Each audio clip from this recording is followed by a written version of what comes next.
What's up, Patreons? Welcome back to another Patreon exclusive. Today we are watching K-pop history in 20 minutes. Let's go. Let's get it. There's one thing this video needs. K-pop! K-pop! K-pop. K-pop. K-pop. K-pop. K-pop. Why do you say it like that? K-pop. K-pop. K-pop. Popular music originating in South Korea and encompassing a variety of styles. As you've seen, K-pop has grown exponentially. Everyone in the world, like it or not, must have seen a K-pop related video at least once, either if it's Gangnam Style or a BTS video or an annoying K-pop dancing meme on Twitter. But you might not be sure on what K-pop actually is and where and when it began. Well, it all comes down to a country called South Korea, a peninsula located in East Asia in between China and Japan. Korea was doing great with its kingdoms and dynasties for more than 4,000 years until 1910 to 1945 when Korea was colonized by Japan. And from 1950 to 1953, Korean War happened, splitting Korea into North and South. Then Korea was stuck in the Cold War. Due to war and all, the economy wasn't that great. Thus, the music industry wasn't that public nor diverse. Well, Korea did have music like traditional sounds or Japanese-influenced trot. 1970s, economy got a little better. Jeans, acoustic guitars, young kids enjoying life, rock, folk music happened. But still, the government doesn't like too much freedom and creativity. They want you to work. 1980s, two words, folk songs and ballads. First, Korean ballads kick in. People like these dudes make ballad really popular. Legendary dudes like Cho Young-pil pop out. Bands like Shinawi, Drugukwa pop out. People start listening to these dudes instead of these dudes. Until the 90s, Korea gets rich. No one's unemployed. People call it the miracle of Han River. Successful Olympics, CD distribution. Kids get to wear Nike shoes, buy music, go to concerts, clubs happen, dancing becomes a thing. Finally, the good old 90s arrive. Ding ding, hi, I'm K-pop. All these new genres start to bloom. Hip-hop, dance, R&B, soul, gospel, and of course the popularity of ballads and folk songs continue. Now, all these artists start writing their own songs. A lot of singer-songwriters appear like Shin Sung-woon, Lee Seung-wan, Yoon Jong-shin, Jeolame, Toy, and more. Boom, March 1992, this dude named SeoTaiji appears out of nowhere. Well, actually, he was in the aforementioned rock band Shinawi as a bassist, though in the meantime he was doing his own thing and explores the world of MIDI music, aka electronic digital. He's also a born rebel. He looks different. His crew dances like crazy. His band SeoTaiji and Kids released an album called YOUNOW with a title song called I Know. They just sweep all the existing awards out there. Similar groups like Deuce might be competitors, but SeoTaiji and Kids and their songs and performances change everything. Critics claim 1992 is the most important year in Korean pop music history. He destroys genres like trot, ballad, and folk music. They released 4 albums afterwards until 1996. He mixes up hip-hop and traditional music in Hayoga. He also likes techno and even uses heavy metal rock in Classroom Idea, criticizing the Korean education system. And then the public suddenly tries to rewind the song and thinks he's Satan or gay. They keep on tackling social issues like reunification, environment, drugs, education. He's basically the Tupac of K-pop. Speaking of Tupac, he even touches gangster rap in his last album title, Come Back Home. And then they disband. More like disappear. Poof. Yup, just like that, leaving one message: we've showed you everything we can try. Korea freaks out. Kids don't go to school, protest, attempt suicide. People say K-pop is dead. Well, false alarm. SeoTaiji and Kids might be gone, but their impact still lives. Now, listening, radio equals lame. On the other hand, watching TV, performances, dance music, choreographies, style, competition equals cool. Young teenage fans, official fan clubs, fan meetings, fanfics, Hacking fans, fan wars, capital, artist management. It was like a cult, and SeoTaiji and Kids were their idol. On the side, the tornado dance from I Know was the first dance choreo that went viral. Now, corporates see money in K-pop and idol businesses. Samsung, Doosan, Hyundai, LG, Daewoo, Lotte all make their own record companies and labels. Competition begins. Huge investments flow from their mother company. Ambitious scouting, projects, new market, but no system yet. Expenses overissued, no transparency, business based on few inner circle connections. Result, obviously, all gone in a few years. Big failure. But then there's DSP. The founder, Lee Ho-yeon, had some actual experience managing big artists like Taejina, Yoo-hyul, Shim-shin, and Sobangcha. Sobangcha was actually close to an idol group model way before SeoTaiji and Kids in 1987. However, their music was more trot-based and had very simple dances, thus not as impactful as an idol group like SeoTaiji and Kids. Anyways, Lee Ho-yeon, who had the experience, makes his own label DSP in 1991. Wasn't really successful during the SeoTaiji era. Then in 1996, launches a group literally called Idol that initially had decent popularity, but gets demolished by SM Entertainment's H.O.T. 1996 and H.O.T. debuts, hardcore rap, distinct fashion, and hairstyles, criticizing society. H.O.T. is made by today's famous SM Entertainment, founded by Izuman, in short, SM. Starts as SM Studio in 1989, then reforms into SM Entertainment in 1995. SM develops a systematic idol training system and earns huge success with H.O.T. DSP gets mad. 1997, they throw out text kits. SM activates their trap card. Girl group SES debuts in December 1997. Oh damn, okay.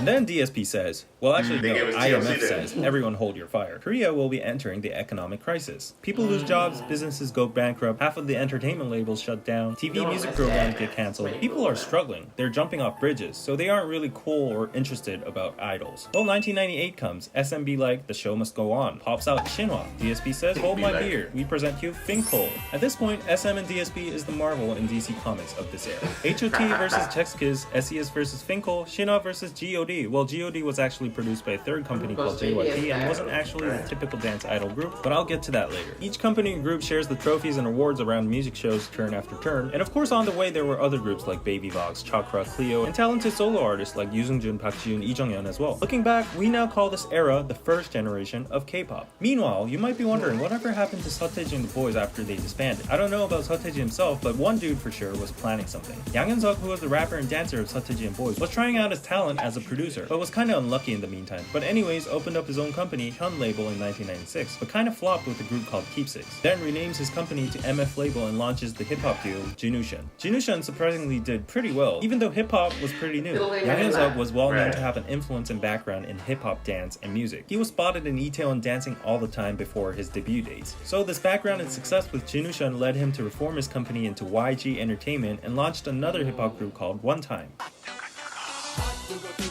That's a clever way to do it. First generation of K-pop was sparked by SeoTaiji and boys. Everything got systematic, like the trainee systems and all. Groups with crazy hair, crazy fashion, and dance music. K-pop's still kinda strange, new, but popular to the public. Kinda trying to imitate American pop. While corporate-backed labels died with the IMF crisis, labels with professional music background become big, like DSP, SM, and YG. It was the opening, a door to a new era, to the 21st century. Second generation begins. Wait says 1.5 gen. On the conversion to second gen, there is a transition stage. Surprisingly, a lot of solo artists who sing ballads, R&B, and groups that do ballads or rock become super popular. Song Shikyung, Hee-sung, Vibe, MC The Max, Buzz, The Cross, BOS, SG Wannabe. Then where'd K-pop go? Well, many talented solos were there to bridge the transition.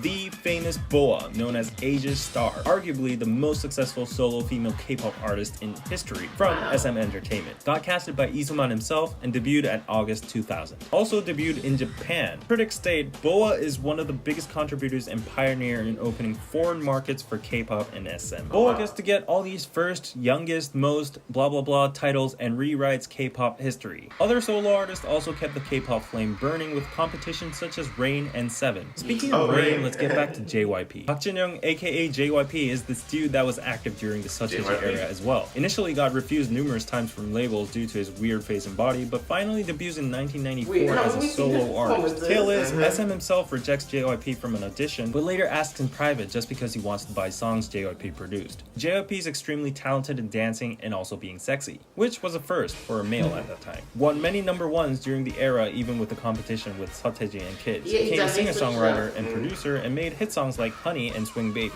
With that experience, goes on as a producer, producing G.O.D, once called The Nations Group, and also excavates Park Ji-yoon, who sang Adult Ceremony, also produced by JYP. And in the midst of that, makes his own company, JYP Entertainment. Back to Rain. Rain was the backdancer of JYP and Park Ji-yoon. JYP trained Rain and debuted him, also giving him many hit songs like How to Avoid the Sun and It's Raining. You find his voice. Take it in. Boa from SM, Rain from JYP, Seven from YG. This is when we start to see the three companies grow and become the now known big three of K-pop, SM, JYP, YG. Another fun fact about the 1.5 generation is that many solo artists tried their luck after disbanding from the first generation groups, like Kangta, Pada, Okjuyeon, Eunjiwon. However, to be honest, their popularity wasn't like before. Except maybe Ihori, former Finkel member that was least popular among the members, but suddenly pops up with a sexy solo debut and becomes Korea's diva. Finally, it's second gen. The idol groups are back, and the public is used to the word idol. SM Entertainment introduces TVXQ in 2004. They get the Rookie Awards, actually all awards. Gets a Daesang on their second debut year and gets a Grand Slam in 2006, another Grand Slam in 2008, Oricon chart #1 in Japan. It's not a stretch to say they basically conquered Korea, Japan, and China. SM got rich. They make more groups like Super Junior in 2005, Girls' Generation in 2007, SHINee, and FX in 2009. Super Junior becomes extremely popular with songs like Sorry Sorry in China and Southeast Asia. Asia. Girls' Generation becomes the nation's girl group with their stunning visuals and charmful songs like Kissing You and Baby Baby. They don't stop with Korea, they go off to conquer Japan with their songs G, Genie, and O, bringing all those titles from Japan charts and album sales. Shiny puts out super addictive songs like Juliet, Ring Ding Dong, Lucifer, and achieves attention for mostly Japan and Southeast Asia, eventually touring all around these areas. FX shows the experimental side of SM. They carry a unique concept with all of their songs with obscure lyrics. Their unique electronic songs get very positive reactions from professional music critics. And note that we start to see non-Korean members, such as Victoria and Amber. With all these groups, SM is now all over Asia. Now SM might be big, no group could rival TVXQ, but here comes a big group, Big Bang.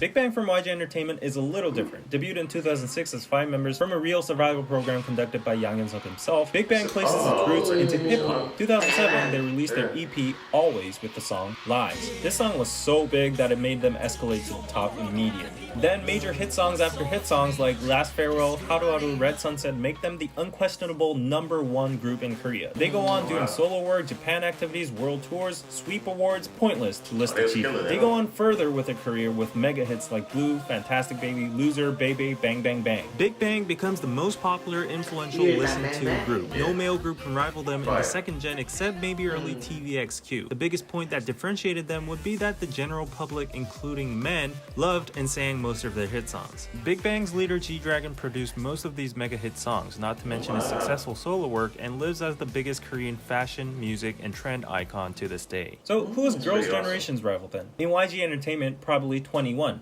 4-member group debuted in 2009 with a very different concept, strong female image. Releases mega hits like Fire, I Don't Care, Go Away, Lonely, I Am the Best. They were the best, ranked as one of the best K-pop groups of the past decade by Billboard, and a female group that finally offered an alternative concept from the traditional pretty cutesy girl group stereotype. Girls' Generation and 21 weren't rivals in style because they were so different, however the two groups were huge and probably the most successful girl groups in second-gen K-pop history. Speaking of girl groups, we have to go back to JYP, because JYP is known as the girl group Royal Company. Wonder Girls is among one, debuted in 2007, put out major hits like Tell Me, So Hot, Nobody, which were all viral hits within the nation and Asia due to their simple and catchy point dances. In 2008 Haiwon Seoul Music Awards, they received their first daesang as a girl group, competing with Big Bang and TVXQ. Before Girls' Generation got extremely popular, they had the nation's girl group title in 2007 to 2008. Their style was distinct compared to Girls' Generation or 21 because it was mostly retro pop or electro funk. Wonder Girls were the first to appear on an American TV shows, showing the possibilities of expansion of K-pop to the West. Nobody was the first K-pop song to enter the Billboard Top 100 chart. On the other hand, JYP puts out boy groups such as 2PM and 2AM, who respectively have the Monster Idol and Ballad Prince concept. 2PM does especially well with hit songs like 10 out of 10, Again and Again, and Heartbeat, also becoming a sensation in Korea and Japan. Here we see Nickun, a member of 2PM from Thailand, showing that K-pop is surely expanding beyond China and Japan. Now, it would be safe to say that the second gen of K-pop was led by the mentioned groups. There are other groups such as 4 Minute who made a strong impact and shift on the concept of girl groups. Then there was Kara, produced by DSB, and were known as big competitors to the Wonder Girls and Girls' Generation. Japan went crazy over them. Everyone knew their songs and choreographies like Step and Mr.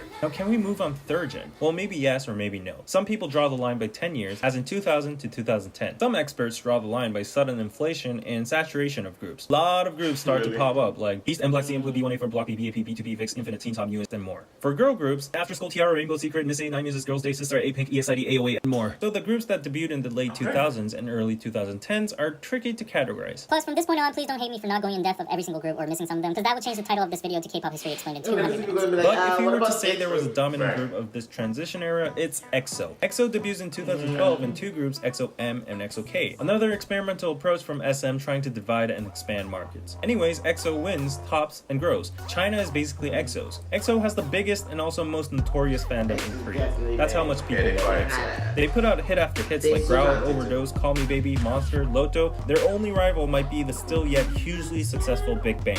And then they slowly open the doors to third gen. Now these are some of the characteristics of the third generation of K-pop. 1. Mass inflation and red ocean of idols, saturated market. 2. Globalization as a norm, catching the global audience is a must. 3. Idol audition survival programs. Because of the red ocean of idols, naturally the mass public begins to dislike K-pop idols due to lack of creativity, overlapping concepts, and exhaustion of idol music.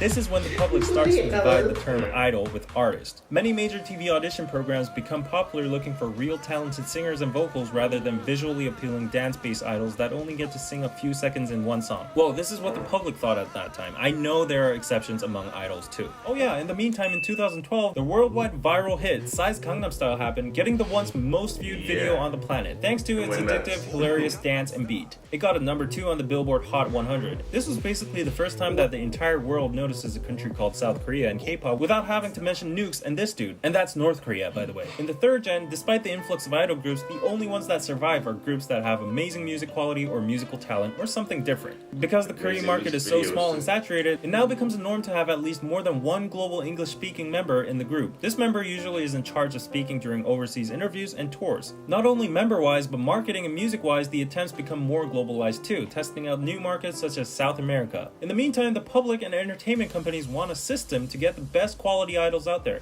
and that is by following the TV trend by making TV audition survival programs with worldwide contestants. This system allows idols to gain publicity even before debut and also verify popularity and talent. Although audition programs such as Produce 101 to Produce X have been extremely popular, it got caught in a corruption and manipulation issue recently, which likely put out the credibility and support towards these survival programs. Now, to name a few groups that are leading the third generation currently, definitely the girl group Trinity, Twice, Blackpink, Red Velvet. JYP's girl group Twice has earned the absent nation's girl group title since Girls' Generation, along with major hit songs that dominated Korea and Japan mostly, like Cheer Up, TT, Knock Knock, Likey, and Fancy. Interestingly, these girls were also a result of an audition program called 16. YG's girl group Blackpink has the record of most YouTube views, 56.7 million in 24 hours, with its Kill This Love music video topping Ariana Grande. Their music videos have this much views each, which saves my time on trying to explain and prove their popularity. Also, they're the highest charting female K-pop group on Billboard Hot 100 and 200, plus they had an epic stage at Coachella too.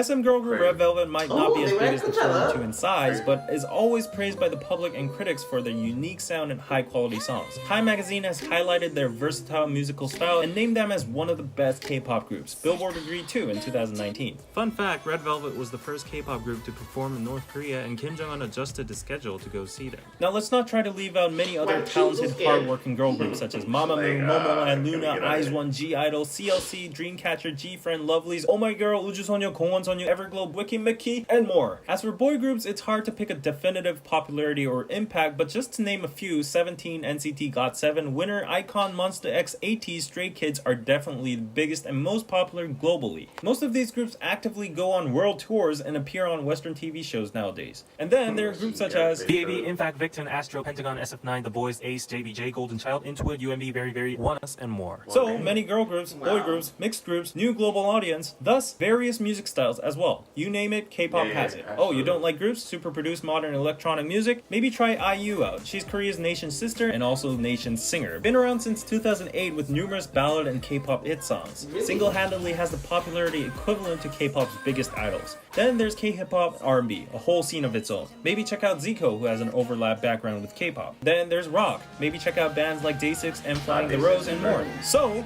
it's already 2020, technically 10 years have passed again, and the line is blurring between 3rd gen and 4th gen. Then what would be the standards of dividing the generations? I can't be the one deciding, but just to add my personal 2 cents, maybe the line could be drawn by observing groups that start off already with a bigger fandom globally rather than domestically in Korea, from the pre-debut and rookie phase. In short, maybe no more validation or dependence from Korean fans needed? Or there's an alternative view of simply drawing the line by post-BTS. And yes, I know y'all are screaming, what, not a single mention of BTS until now? But hold on a little bit more, I have a whole buffet for you. Well, anyways, this whole generation dividing process is a whole debate subject of its own, so let's just leave it there and throw it to the comment section. Finally, there is one group that needs a thorough separate section in K-pop history, and it is BTS. BTS started off from a small company called Big Hit under the producer named Bang Si-hyuk, who was a former colleague and good friend to JYP, but split paths to make his own company. Bang Si-hyuk gathered 7 members originally and planned to make a hip-hop group, however the concept and musical style diversified over the years. BTS didn't gain much attention during their first years, often getting mocked by their group name that means Bulletproof Boy Scouts, and apparently some or many people thought their appearances were unpretty. However, BTS differentiated themselves with other idols by speaking about the unspoken in their lyrics, such as mental health, youth problems, social issues, and the journey towards loving oneself. BTS also made their own universe and story in their music videos. They made moderate success until they got mainstream with their songs like I Need Need You, Dope, Save Me, and Fire.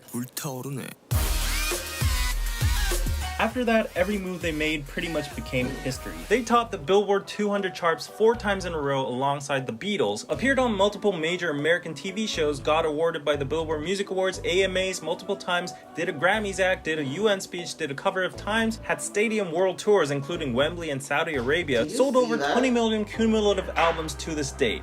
BTS has become so big that they become expressed as the BTS or Korean invasion, just like the British invasion from the Beatles by multiple critics and journalists. Many point out that it's even more significant regarding the fact that BTS's music and lyrics were not in English but in Korean. Also started off as underdogs in the K-pop industry itself, struggling without the support of big capital nor media. In the meantime, there might have been attempts to compete with BTS, for example, SM making their own Avengers by combining members from existing successful groups like SHINee, EXO, NCT into a collaborative single group called Super M. Well, they did get a number 1 on Billboard 200, but many people criticized the method of bundling issues in the process. However, industry-wise, it was a fresh attempt that never happened in K-pop history, trying to officially combine members from different groups into one with an agenda to make success in the American or global market. And it is these new attempts that fuel K-pop to go further on. Anyways, back to BTS, it's not an overstatement to say that BTS is probably bigger than all of K-pop combined at this point.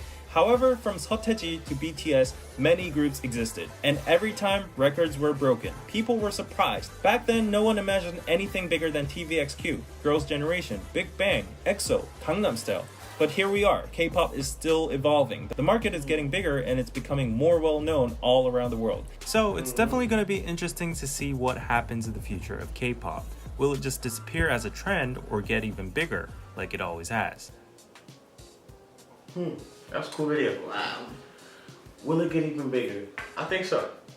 Absolutely. I think so. I think that I feel like they constantly push the envelope on like what it is they can do visually, music-wise, like by blending a whole bunch of different genres together and just making it super creative. Like it's always enjoyable to watch, always enjoyable to listen to. So yeah, and back to BTS, they opening up like so many people to the K-pop world as well, because a lot of people are starting to hear about BTS still in 2022, and you know, like delving into these other artists as well. Right. So I definitely think K-pop isn't just getting started. yeah, and it's making it more of like a global thing. Like so, yeah, the genre is called K-pop, but like let's be honest, it's literally just pop music at this point in a different language, because it's beyond, you know, South Korea, right? You know, it's the world.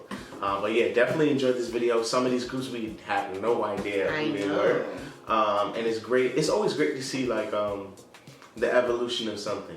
In order to understand and appreciate something for what it is now, it's like, okay, let me see what it was like at the beginning. Even those like groups have evolutions of their own. Oh, absolutely. In such a short space of time, because it's so saturated, they're always looking for like the next hot thing. Absolutely. And I think that keeps it fresh. It's not like the best thing overall, but like it definitely keeps it fresh. And what? Yeah, but you know what's good about that? I feel like that's what Western music used to be like. I feel like everyone was looking for like what's new, what's fresh, and creating something different sound-wise, and it sort of breaks the monotony of like everybody sounding the same and doing the same things, which is great. Yeah, but yeah, we definitely enjoyed this. Anything? No, it was just an interesting history. I mean, we've kind of like seen things in different stories that we do, like Rise of Bands, and you know, even though it's like focusing on BTS, we've kind of seen like other groups, you know, some other artists. historical stuff as well. So yeah, this was really nice just to know. Yeah, we definitely enjoyed this. If you guys enjoyed it, make sure you give it a heart, comment, share. Once again, thank you for being a member here on the Patreon page. And that is it. We'll be back with another video soon. Alright guys, peace.